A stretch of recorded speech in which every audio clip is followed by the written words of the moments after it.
Physics chapter 7 alternating કરંટના આ લેક્ચરમાં આપ સૌનું સ્વાગત છે. લાસ્ટ ટાઈમ એટલે કે આના અગાઉના લેક્ચરમાં આપણે સમજ્યા હતા અનુનાદ વિશે. અનુનાદ અથવા તો આપણે એને કહી શકીએ રેઝોનન્સ, અને એમાં આપણે થિયરી સમજ્યા હતા એલસીઆર શ્રેણી એસી પરિપથ માટે શ્રેણી અનુનાદ સમજાવો, એટલે કે સિરીઝ રેઝોનન્સ સમજાવો. બરાબર.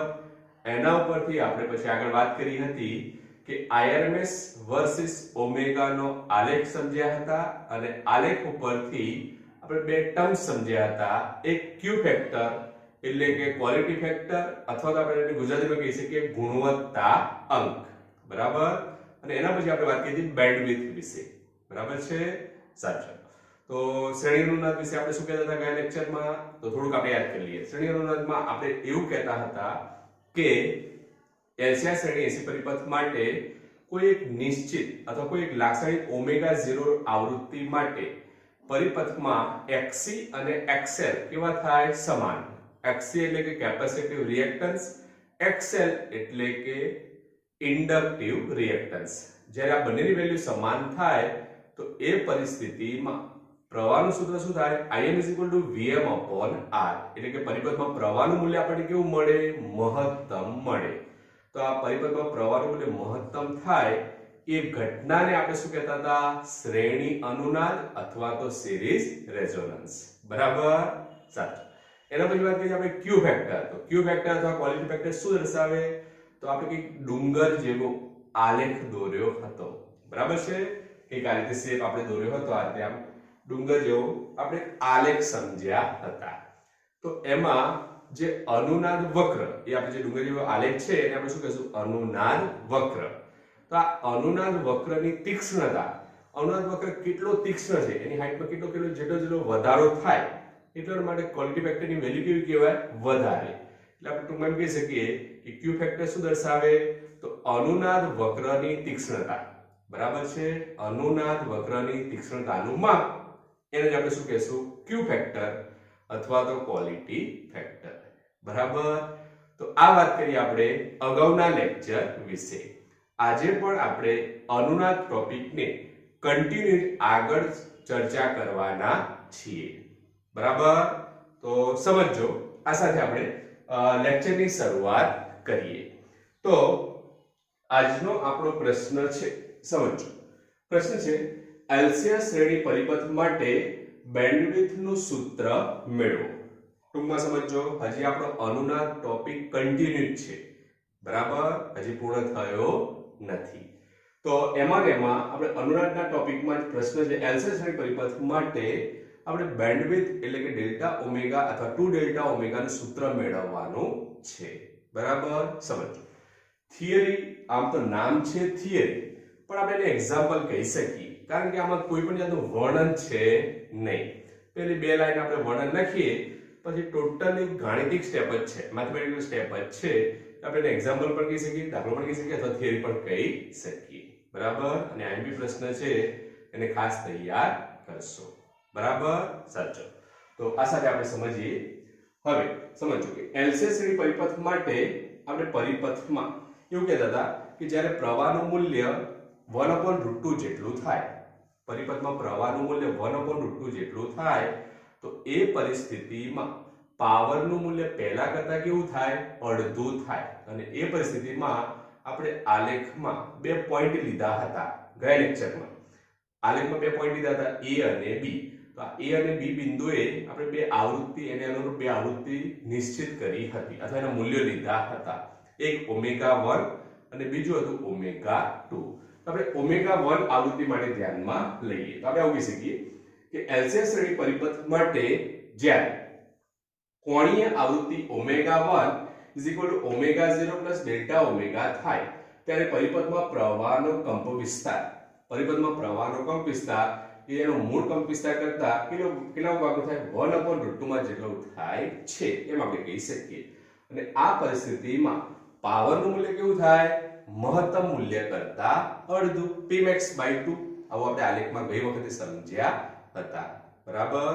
એટલે આનો અગાઉનો લેક્ચર ખાસ પહેલા જોશો અને એને સમજશો, કારણ કે આજે આપણે જે પણ વાત કરવાના છીએ એ અનુનાદના પ્રથમ લેક્ચરને રિલેટેડ જ છે, એટલે એ લેક્ચર પ્રોપરલી જોશો તો જ આ બધું ખ્યાલ આવશે, એના વગર તમે આને સમજી શકશો નહીં, બરાબર છે? સાચું. તો im max upon √2 આપણે લખી શકીએ કયા બિંદુ માટે? આવૃત્તિ કેટલી હોય? ω1 = ω0 ડેલ્ટા ઓમેગા, જ્યાં ω0 ને આપણે શું કહેતા? અનુનાદીય કોણીય આવૃત્તિ. તે પરિસ્થિતિમાં પ્રવાહનું મૂલ્ય કેવું મળે? મહત્તમ. અને જે ઘટના બને એને આપણે શું કહેતા હતા? શ્રેણી અનુનાદ. ઠીક છે? સાચું. હવે આગળ વાત કરીએ તો આપણે આવૃત્તિના મૂલ્ય બે લેતા હતા, ω1 = ω0 ડેલ્ટા ઓમેગા, અને પોઈન્ટ બી પાસે આવૃત્તિ શું લેતા હતા? ω2 = ω0 ડેલ્ટા ઓમેગા. કારણ કે ω0 ની આસપાસ આપણને બે આવૃત્તિ મળે, એક એના કરતા ઓછી ω1, એના કરતા વધારે ω2, બરાબર? તો હવે આપણે બે ઇક્વેશન ત્યાં વાત કરી હતી ω1 અને ω2 વિશે. હવે આપણે એવું કહીએ કે ω1 બિંદુ પાસે અથવા જ્યાં આવૃત્તિ ω1 હોય તો ω1 પાસે પ્રવાહનો કંપ વિસ્તાર LCS શ્રેણી પરિપથ છે, એટલે કે આપણે Im = Vm/Z, બરાબર? તો આ આપણે પ્રવાહનું સૂત્ર લખી શકીએ Im = Vm/Z. હવે સમજો કે ω1 પાસે પ્રવાહનો કંપ વિસ્તાર આપણે Im લખીએ છીએ, એટલે પ્રવાહનું મૂલ્ય મહત્તમ તો હોય છે, પરંતુ જે ω0 આવૃત્તિ પાસે હોય છે એના કરતા કેવું હોય છે? ઓછું હોય છે, બરાબર? આ ખાસ સમજો. મૂલ્ય પરિપથમાં પ્રવાહનું વહન તો થાય છે, પણ જેટલું મૂલ્ય ω0 આવૃત્તિએ હોય એના કરતા ω1 આવૃત્તિએ પ્રવાહનું મૂલ્ય કેવું હોય છે? ઓછું હોય છે. હવે સમજો કે પરિપથ કયો છે? LCR. માટે આપણે પ્રવાહનો કંપવિસ્તાર લખી શકીએ Im = Vm/Z, જ્યાં Z શું દર્શાવે? પરિપથનો ઇમ્પિડન્સ, બરાબર? સાચું. હવે આગળ વાત કરીએ. આ ઇક્વેશન આપણે કન્ટિન્યુ લખી શકીએ આપણે Im = Vm/√r² + XL - XC², બરાબર? તો આ સૂત્ર શું દર્શાવે છે? પરિપથનો ઇમ્પિડન્સ. R અવરોધ, XL અને XC ઇન્ડક્ટર અને કેપેસિટર માટેના અસરકારક અવરોધ આપણે કહી શકીએ. તો આપણે અહીંયા Z નું સૂત્ર જ મૂક્યું છે, તો Z ની વેલ્યુ જ આપણે અહીંયા મૂકેલી છે. ક્લિયર? સાચું. આગળ વાત કરીએ. આગળ આપણે એવું લખી શકીએ Im = Vm/√r² હવે XL ની જગ્યાએ આપણે શું લખતા હતા? ωL. x ની જગ્યાએ શું લખતા હતા? 1/ωc. આ એના બંનેના ઇક્વેશન જ હતા. હવે આપણે કઈ આવૃત્તિ માટે વાત કરીએ છીએ? ω1 માટે. તો આપણે આ રીતે લખી શકીએ √r² x ની જગ્યાએ લખીએ આપણે ω1 × L - x ની જગ્યાએ 1/ω1 × c. તો આ રીતે આપણે બંને બિંદુએ ω1 આપણે લીધેલી છે, કારણ કે આપણે ω1 આવૃત્તિ માટે વાત કરીએ છીએ એટલા માટે. ચલો આ ઇક્વેશન ક્લિયર? હવે આગળ સમજો. હવે આપણે અહીંયા Im ની વેલ્યુ મૂકી દઈએ, તો Im ની વેલ્યુ આપણે શું લખી શકીએ? Im max /√2. ચલો Im ની જગ્યાએ આપણે લખી શકીએ Im max /√2. આ પદ m નું m જ છે, આમાં આપણે કોઈ ફરક કરેલો નથી, એઝ ઇટ ઇઝ આપણે એને લખી દઈએ છીએ.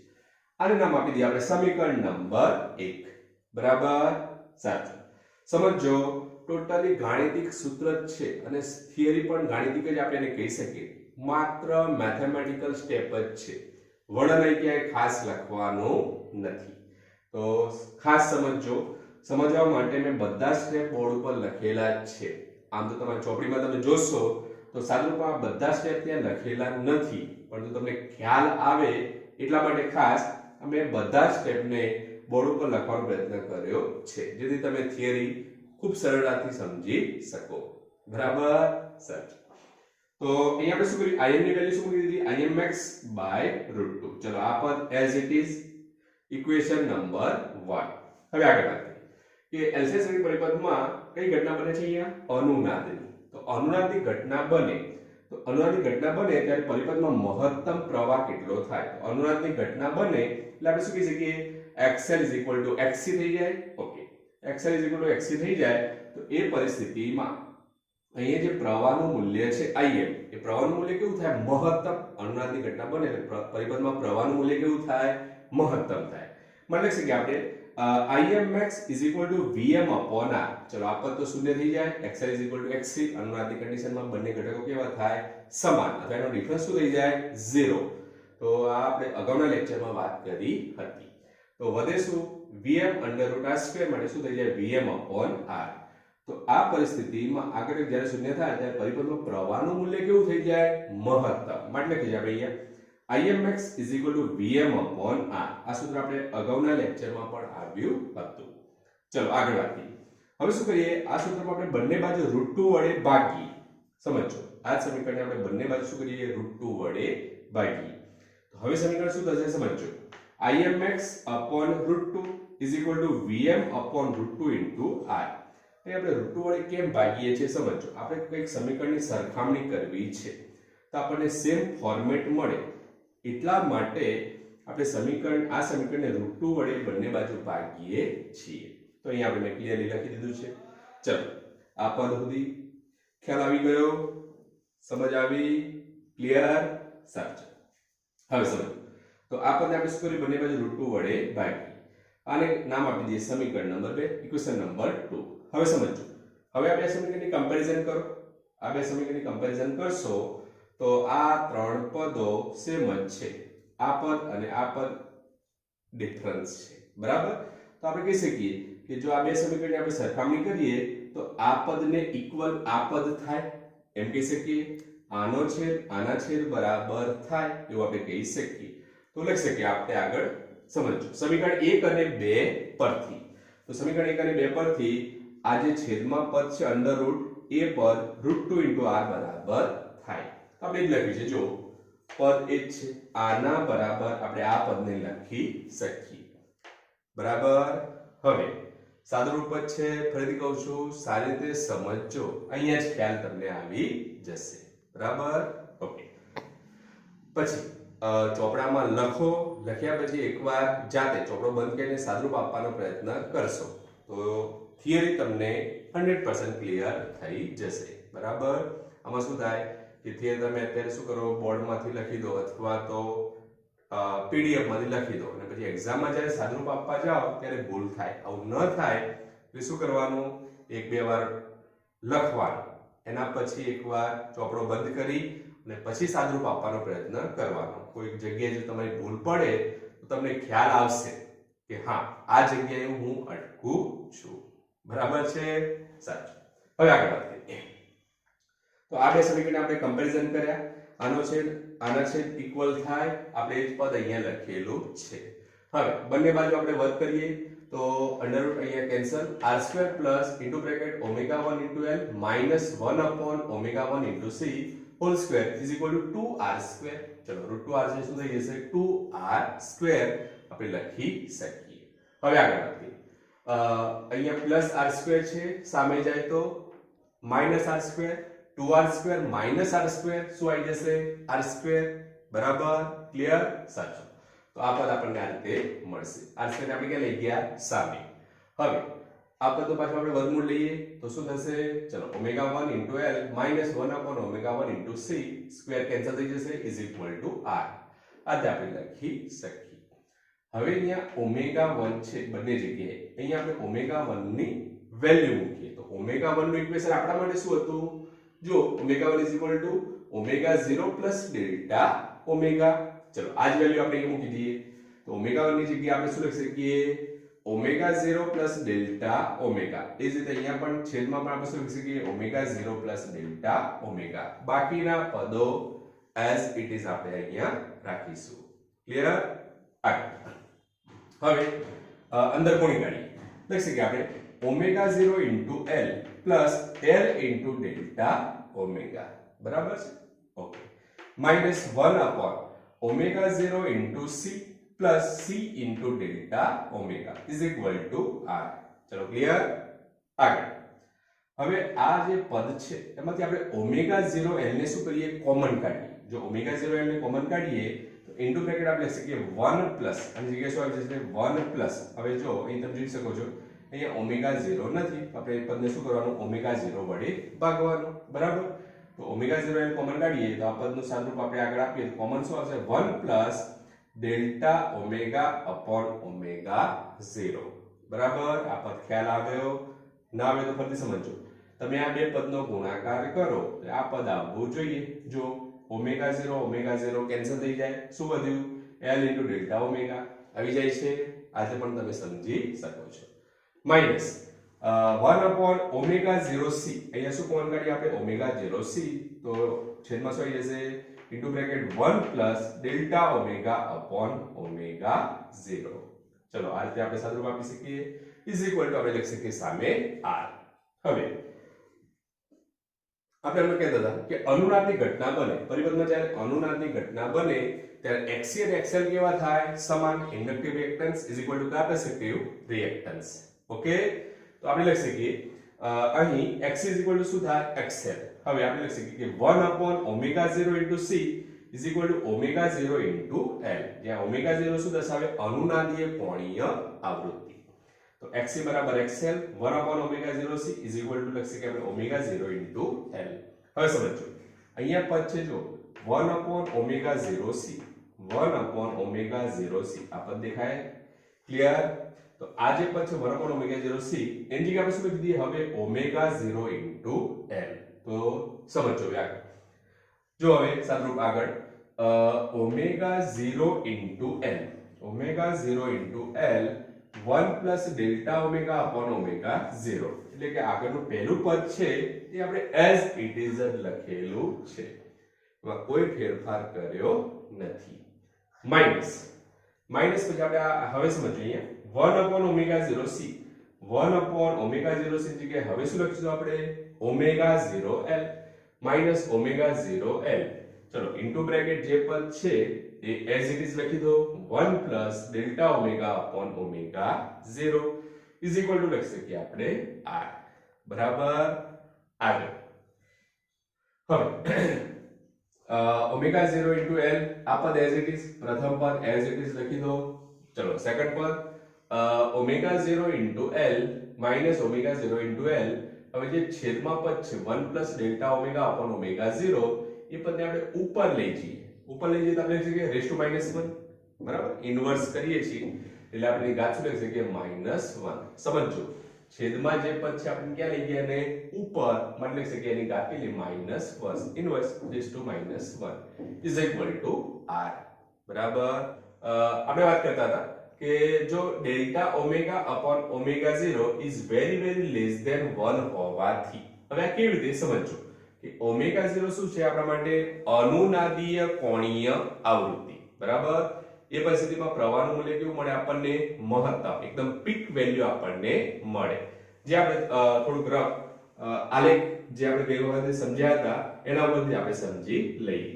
તો સમજો, આલેખ એક આપણે દોરતા હતા IRMS વર્સિસ ઓમેગા નો આલેખ આપણે દોર્યો હતો, અને આલેખ આપણને કંઈક આ રીતે મળતો હતો. હવે સમજો કે જ્યારે પરિપથમાં પ્રવાહનું મૂલ્ય કેવું હોય? મહત્તમ, Im max હોય, તો આવૃત્તિ આપણે લેતા હતા ઓમેગા 0, અને ઓમેગા 0 આપણે લેતા અનુનાદીય કોણીય આવૃત્તિ. હવે જ્યારે પ્રવાહનું મૂલ્ય પહેલા કરતા કેટલું થાય? 1/√2, એના કરતા √2 જેટલું થાય, તો એ પરિસ્થિતિમાં એને અનુરૂપ પાવર કેટલો થાય? અડધો. પાવર અડધો થાય તો એ પરિસ્થિતિમાં એને અનુરૂપ આવૃત્તિ આપણને મળતી હતી ઓમેગા 1 અને ઓમેગા 2. એટલે એક આવૃત્તિ ઓમેગા 0 કરતા વધારે, જ્યારે બીજી આવૃત્તિ ઓમેગા 0 કરતા કેવી હોય? ઓછી હોય. બરાબર, સારું. હવે આ સંબંધને સમજવા માટે આપણે એક્ઝામ્પલ ધ્યાનમાં લઈએ. ધારો કે ઓમેગા 0 આપણા માટે ફ્રીક્વન્સી છે 150 મેગાહર્ટ્ઝ. તો 150 મેગાહર્ટ્ઝ ફ્રીક્વન્સીને અનુરૂપ હવે ઓમેગા 1 અને ઓમેગા 2 આપણે કોઈ આવૃત્તિ ધ્યાનમાં લઈએ. ધારો કે 70 અને 170 આપણે ફ્રીક્વન્સી ધ્યાનમાં લઈએ. તો આ જે આવૃત્તિ છે એના માટે ધારો કે આપણે આ સંબંધને સમજીએ તો ડેલ્ટા ઓમેગા એટલે કે ઓમેગા 2 માઈનસ ઓમેગા 1, તો 170 માઈનસ 70 આપણને કેટલા મળશે? 100. તો આનું મૂલ્ય કેટલું મળશે આપણને? 100. ડેલ્ટા ઓમેગા મળશે 100, જ્યારે ઓમેગા 0 કેટલા છે? 150.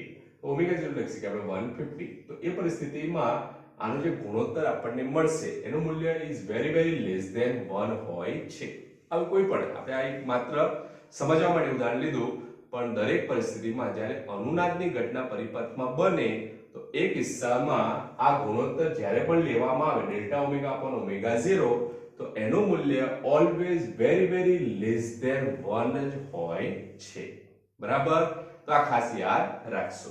હવે આ પરિસ્થિતિમાં હવે આપણે આ પદને ધ્યાનમાં લઈએ તો અહીંયા આપણા માટે પદ છે 1 plus delta omega upon omega 0 raise to -1. એના માટે આપણે દ્વિપદી પ્રમેયનો ઉપયોગ કરીએ તો લખી શકીએ આપણે is equal to 1 minus delta omega upon omega 0. આગળના પદોને આપણે શું કરીએ છીએ અહીંયા અવગણીએ છીએ, બરાબર. તો આવો દ્વિપદી પ્રમેયનો ઉપયોગ તમે 11મા માં પણ કર્યો હતો, યાદ છે? કઈ થિયરીમાં? તો ગુરુત્વ પ્રવેગ g માં ઊંચાઈ સાથે ફેરફારની જે થિયરી છે ચેપ્ટર 8 ગુરુત્વાકર્ષણ, એમાં પણ તમે આ રીતે સાદરૂપ આપતા હતા. તો આપણે અહીંયા દ્વિપદી પ્રમેયનો ઉપયોગ કરીએ તો લખી શકીએ આપણે 1 plus delta omega upon omega 0 raise to -1 is equal to 1 minus delta omega upon omega 0, બરાબર. હવે આગળ વાત કરીએ તો હવે આ જે પદ છે રેઝ ટુ -1 એની જગ્યાએ આપણે શું લખી શકીએ 1 minus delta omega upon omega 0. તો હવે સાદરૂપ આપણે આગળ સમજીએ. હવે આ લેખને આપણે કાઢી નાખીએ જેથી સાદરૂપમાં કોઈ કન્ફ્યુઝન થાય નહીં. સમજો ભાઈ. હવે આગળનું પદ પ્રથમ પદ એઝ ઇટ ઇઝ કોઈ ચેન્જ નહીં minus omega 0l raise to -1 હતું, એના જગ્યાએ હવે પદ શું થઈ જશે 1 minus delta omega upon omega 0 is equal to r, બરાબર. સાચું. હવે આ બંને પદોમાંથી આપણે ઓમેગા 0l ને કોમન કાઢીએ તો ઓમેગા 0l ને કોમન કાઢીએ તો હવે પદ શું થશે 1 plus delta omega upon omega 0 minus 1 minus minus આપણે લખીશું plus delta omega upon omega 0 is equal to r, બરાબર. સાચું. Plus 1 minus 1 cancel, delta omega upon omega 0 plus delta omega upon omega 0 શું થઈ જશે 2 delta omega upon omega 0 is equal to r. ચલો omega 0 cancel, તો હવે પછી શું થઈ જશે 2 delta omega is equal to r upon l. તો 2 ડેલ્ટા ઓમેગા ને આપણે શું કહેતા હતા પરિપથની બેન્ડવિડ્થ. જ્યારે ડેલ્ટા ઓમેગા નું જો સૂત્ર આપણે મેળવવું હોય ડેલ્ટા ઓમેગા ને શું કહેતા હતા હાફ પાવર બેન્ડવિડ્થ, અને હાફ પાવર બેન્ડવિડ્થ આપણે લખી શકીએ delta omega is equal to r upon 2l. તો દાખલા જ્યારે પણ ગણો તો ખાસ સમજો 2 ડેલ્ટા ઓમેગા ને આપણે શું કહીએ પરિપથની બેન્ડવિડ્થ, ડેલ્ટા ઓમેગા આપણે કહી શકીએ હાફ પાવર બેન્ડવિડ્થ, બરાબર. સારું. તો ડેલ્ટા ઓમેગા ની ઇક્વેશન આપણે શું મળ્યું r અપોન 2l. ક્લિયર? તો આ સૂત્ર ખાસ યાદ રાખજો r બાય 2l. હવે આગળ વાત કરીએ ક્યુ ફેક્ટર. ક્યુ ફેક્ટર શું દર્શાવે પરિપથમાં? તો આપણે હમણાં જ કીધું કે અનુનાદ વક્રની તીક્ષ્ણતાનું માપ. અનુનાદ વક્ર કેટલો તીક્ષ્ણ છે એ આપણે ક્યુ ફેક્ટર થી નક્કી કરી શકીએ. તો કોઈ પણ અનુનાદી પરિપથ માટે જો ક્યુ ફેક્ટરની વેલ્યુ વધારે હોય, ક્યુ ફેક્ટર જેટલો મોટો એનો અનુનાદ વક્ર એટલો જ આપણે શું કહી શકીએ તીક્ષ્ણ છે, એની પીક વેલ્યુ એટલી વધારે છે એમ આપણે કહી શકીએ, બરાબર. સારું. તો આ ક્યુ ફેક્ટરની વ્યાખ્યા પરથી આપણે સૂત્ર લખી શકીએ q ઇઝ ઇક્વલ ટુ અનુનાદીય કોણીય આવૃત્તિ અપોન પરિપથની બેન્ડવિડ્થ. તો આપણે ગયા લેક્ચરમાં પણ વાત કરી હતી. હવે જો આને આપણે સૂત્ર સ્વરૂપે લખીએ તો અનુનાદીય કોણીય આવૃત્તિ એટલે કે ઓમેગા 0 અને બેન્ડવિડ્થ આપણે શું લખી શકીએ 2 ડેલ્ટા ઓમેગા. તો હવે સૂત્ર શું થશે q is equal two omega 0 upon 2 delta omega. આજ આપણે લખી શકીએ. હવે વેલ્યુ આપણે લખીએ આગળ q is equal two omega 0 ની જગ્યાએ ઓમેગા 0 2 ડેલ્ટા ઓમેગા. તો 2 ડેલ્ટા ઓમેગા ની વેલ્યુ કેટલી r અપોન l. તો હવે ઇક્વેશન શું થઈ જાય 2 ડેલ્ટા ઓમેગા ની વેલ્યુ આપણે મૂકીએ r અપોન l તો રિવર્સ થશે એટલે આપણે શું લખીએ l અપોન r. તો q ની ઇક્વેશન શું થઈ જાય ઓમેગા 0 l અપોન r. હવે આપણે અહીંયા q ફેક્ટરના વિવિધ સ્વરૂપો મેળવીએ છીએ. જેમ MCQ માં જે ડેટા આપેલા હોય એ પ્રમાણે તમે સૂત્રમાં કિંમત મૂકીને q ફેક્ટર શોધી શકો છો, બરાબર. તો q ફેક્ટરનું એક સૂત્ર શું ઓમેગા 0 l બાય r. આ સૂત્ર ક્યારે વાપરવું? તો તમને MCQ માં ઓમેગા 0 ની વેલ્યુ આપે, l ની વેલ્યુ આપે અને r ની વેલ્યુ આપે. તો આ સૂત્રનો ઉપયોગ કરીને તમે ક્વોલિટી ફેક્ટર શોધી શકો છો, બરાબર. ઓકે, બીજું સ્વરૂપ આપણે એની વાત કરીએ. સમજો અનુનાદીય કોણીય આવૃત્તિનું સૂત્ર આપણે શું લખતા હતા? Omega 0 is equal to 1 upon under route LC. તો લખી શકીએ આપણે q is equal to 1 upon under route LC. હવે આપણે q નું ક્વોલિટી ફેક્ટરનું સૂત્ર લખવું છે. લખી શકીએ આપણે q ઇઝ ઇક્વલ ટુ, ચલો ઓમેગા 0 ની જગ્યાએ આપણે શું લખી શકીએ? 1 અપોન અંડર રૂટ LC. ચલો ઓમેગા 0 ની વેલ્યુ મૂકીએ આપણે 1 અપોન અંડર રૂટ LC અને 2 ડેલ્ટા ઓમેગા. તો 2 ડેલ્ટા ઓમેગા ની વેલ્યુ કેટલી? r upon l. રિવર્સ થશે, છેદમાં છે l અપોન r. તો અહીંયા એક l કેન્સલ થઈ જશે, રૂટ l. બરાબર, ખ્યાલ આવે છે ને સાદુરૂપ? તો l ની જગ્યાએ આપણે શું લખીએ? Root l into root l. એક રૂટ l કેન્સલ થઈ જાય. તો હવે સાદુરૂપ શું થશે? q is equal to 1 upon r under root l upon c. આ ખ્યાલ આવ્યો ને? ખાસ સમજો. l છે એની જગ્યાએ આપણે લખી શકીએ ને root l into root l. એક રૂટ l કેન્સલ થઈ જાય તો પછી વધશે રૂટ l. તો લખી શકીએ આપણે q is equal to 1 upon r under root l upon c. આ q ફેક્ટર નું બીજું સ્વરૂપ. બરાબર, આ સૂત્ર ક્યારે એપ્લાય કરવા? LCR પરિપથ આપણને આપેલો હોય અને LC અને R ની વેલ્યુ આપેલી હોય, LC અને R ની વેલ્યુ આપી હોય અને તમને પૂછે q ફેક્ટર ની વેલ્યુ શોધો, તો આ સૂત્રનો ઉપયોગ તમે કરી શકો છો. બરાબર, ચલો ત્રીજું સ્વરૂપની વાત કરીએ. તો ઓમેગા 0 ની ઇક્વેશન આપણે શું લખ્યું? 1 upon under root LC. તો એનો સ્ક્વેર કરીએ તો લખી શકીએ આપણે omega 0 square is equal to 1 by LC. ચલો L ને કરતા બનાવો તો આ પરિસ્થિતિમાં આપણે એ લખી શકીએ L is equal to 1 upon omega 0 square into C. ચલો L ને આપણે કરતા બનાવીએ છીએ. લખી શકીએ L is equal to 1 upon omega 0 square into C. હવે સમજો, સમીકરણ A આપણે ધ્યાનમાં લઈએ. ત્યાં L ની વેલ્યુ આપણે મૂકવાની છે. આ L ની વેલ્યુ સમીકરણ A માં મૂકવાની છે. લખી શકીએ આપણે q is equal to omega 0 upon r, omega 0 upon r into L ની જગ્યાએ વેલ્યુ મૂકો 1 upon omega 0 square into c. ચલો એક omega 0 કેન્સલ તો સૂત્ર શું મળશે? q is equal to 1 upon omega 0 into rc. આ q ફેક્ટર નું સૂત્ર માટેનું ત્રીજું સ્વરૂપ. બરાબર, તો આ રીતે આપણે એના અલગ અલગ સ્વરૂપો મેળવી શકીએ છીએ અને જરૂરિયાત પ્રમાણે દાખલામાં તમને ઓમેગા 0 ની વેલ્યુ આપે, r અને c ની વેલ્યુ આપે તો આ સૂત્રનો ઉપયોગ કરીને q ફેક્ટર ની વેલ્યુ તમે શોધી શકો છો. બરાબર, હવે સમજો કે આપણા માટે એ સૂત્ર છે કે q is equal to આપણે લખ્યું અહીંયા કે ઓમેગા 0 upon 2 ડેલ્ટા ઓમેગા. ચલો એ સૂત્રને આપણે કઈ રીતે લખીએ? 2 delta omega is equal to omega 0 upon q. આ સૂત્ર મેં લખ્યું, સમજો q is equal to omega 0 upon 2 delta omega. એમાં 2 ડેલ્ટા ઓમેગા આપણે કરતા બનાવીએ તો omega 0 upon q. હવે સમજો, અનુનાદ વક્રની તીક્ષ્ણતા વધુ, અનુનાદ વક્રની તીક્ષ્ણતા વધુ એનો અર્થ ક્વોલિટી ફેક્ટરની વેલ્યુ કેવી? વધારે. તો આ પરિસ્થિતિમાં જો ક્વોલિટી ફેક્ટરની વેલ્યુ વધારે હોય તો એ પરિસ્થિતિમાં પરિપથની બેન્ડવિડ્થ ની વેલ્યુ કેવી થાય? નાની. તો આનું મૂલ્ય કેવું મળે આ પરિસ્થિતિમાં આપણને? નાનું. બરાબર, એટલે કે બેન્ડવિડ્થ કેવો હોય? સાંકડો અથવા નાનો છે એમ આપણે કહી શકીએ. બરાબર, એના ઉલટું આપણે બોલતા હતા કે જો પરિપથમાં બેન્ડવિડ્થ જેટલો સાંકડો એટલો જ q ફેક્ટરની વેલ્યુ વધારે, એટલો જ અનુનાદ વક્રનો તીક્ષ્ણતા કેવી? વધારે હોય એમ આપણે કહી શકીએ. તો સમજો કે અનુનાદ પરિપથમાં q ફેક્ટરની વેલ્યુ વધારે એનો અર્થ અનુનાદ વક્રની તીક્ષ્ણતા વધારે. એ પરિસ્થિતિમાં અનુનાદ પરિપથ દ્વારા જે તે આવૃત્તિને પસંદ કરવાની ક્ષમતા કેવી? વધારે.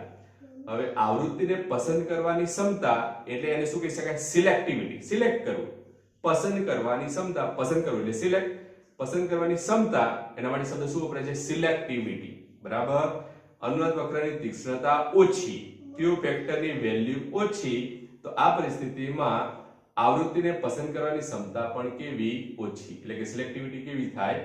ઓછી થાય એવું આપણે કહી શકીએ. બરાબર, તો આજે આપણે લેક્ચરમાં આટલે સુધી રાખીએ છીએ.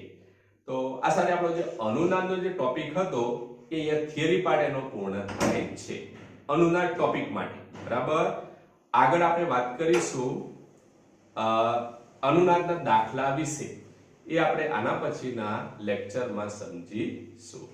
Okay, good bye.